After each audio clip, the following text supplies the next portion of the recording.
لیکن دوسرے لوگوں کی زبانی نہ جانے اس میں کتنا جھوٹ اور کتنا سچ ہے۔ میں چاہتا ہوں کہ تو مجھے اس کے بارے میں بتا کہ آخر ہارون نے اس کے قتل کا حکم کیوں دیا؟ ہو سکتا ہے اس میں میرے لیے کوئی سبق ہو۔ بہلول نے کہا تو پھر بیٹھ جا اور کان دھر کر سن۔ فضل بیٹھ گیا اور بہلول نے کہا شروع کیا، تم جانتے ہو نا کہ منصور کے بیٹے مہدی کے زمانے میں خالد برمکی کا بیٹا یحییٰ برمکی ہارون رشید کا کاتب مقرر ہوا تھا۔ فضل نے ہنکارا بھرا، ہاں میں نے یہ بھی سنا ہے کہ ہارون یحییٰ اور اس کے بیٹے جعفر کی لیاقت دیکھ کر انہیں بہت پسند کرنے لگا تھا۔ بادشاہ کی پسند و ناپسند ہمیشہ زوال کا باعث بنتی ہے۔ ہارون کو جعفر برمکی کے ساتھ اتنی محبت ہو گئی کہ اس نے اپنی ہمشیرہ عباسہ کا نکاح جعفر برمکی سے کر دیا، لیکن اسے یہ بھی تائید کر دی کہ وہ عباسہ کو اپنی بیوی نہ بنائے اور خلیفہ کی بہن سمجھ کر اس پر دست درازی کی کوشش نہ کرے۔ جعفر برمکی نے کول تو دے دیا لیکن اس پر پورا نہ اتر سکا۔ اس کی اطلاع ہارون کو بھی ہو گئی اور اس کی محبت دشمنی میں بدل گئی۔ اس نے اپنے غلام مسرور سے کہا، آج تمہارے سپرد ایک اہم کام ہے جس کی تکمیل ہر صورت میں ہونی چاہیے۔ مسرور نے سر تسلیم خم کیا تو ہارون بولا، آج رات جعفر برمکی کا سر کاٹ کر ہمارے خدمت میں پیش کرو۔ مسرور ہکا بکا رہ گیا، اس کی زبان گنگ ہو گئی اور اس کا سر جھک گیا۔ اس کے چہرے پر تشویش کے آثار دیکھ کر ہارون نے کڑے لہجے میں کہا، مسرور تو پریشان کیوں ہو گیا ہے؟ کس سوچ میں پڑ گیا ہے؟ مسرور نے ڈرتے ڈرتے کہا، حضور یہ امر عظیم ہے، سوچتا ہوں کہ کاش آپ نے اس کام کے لیے مجھے منتخب نہ کیا ہوتا۔ تو گویا تو اپنی موت کو آواز دینا چاہتا ہے، اور ایسی موت جس پر پرندے بھی آنسو بہائیں۔ ہارون نے غضبناک لہجے میں کہا۔ تو مسرور کے پاس اس کے سوا چارہ کار نہیں تھا کہ اس کے حکم کی تعمیل کرے۔ وہ سر جھکائے جعفر برمکی کے پاس پہنچا اور اسے تمام ماجرا کہہ سنایا۔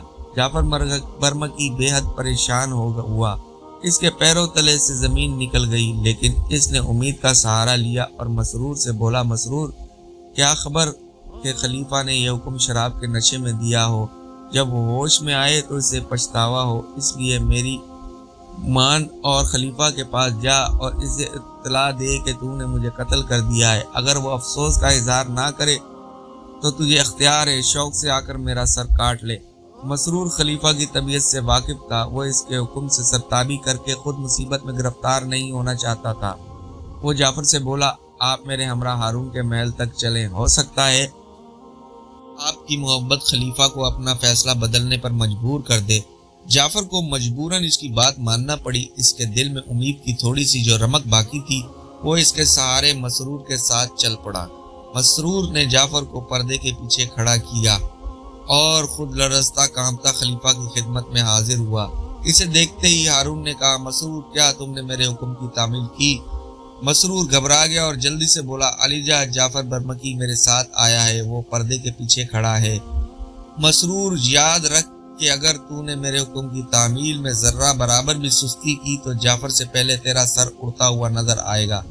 مسرور کو اپنی جان پیاری تھی، اس نے لپک کر پردہ اٹھایا اور تلوار کا ایسا ہاتھ مارا کہ وجیح و حسین نوجوان کا سر تن سے جدا ہو گیا۔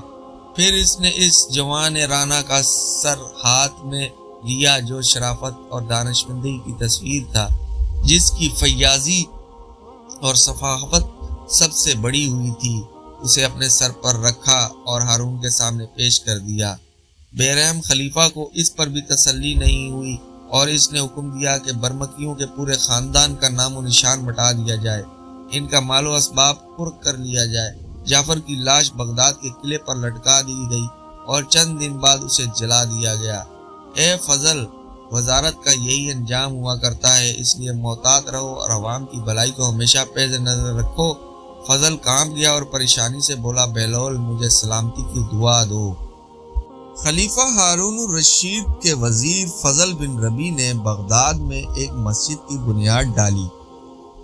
وہ اپنے خرچ پر اسے بنواتا رہا۔ جب تعمیر مکمل ہو گئی تو مسجد کے دروازے پر کتبہ لگانے کی باری آئی۔ فضل بھی اس موقع پر آیا۔ اس سے پوچھا گیا کہ اس کتبے پر کون سی عبارت لکھوائی جائے۔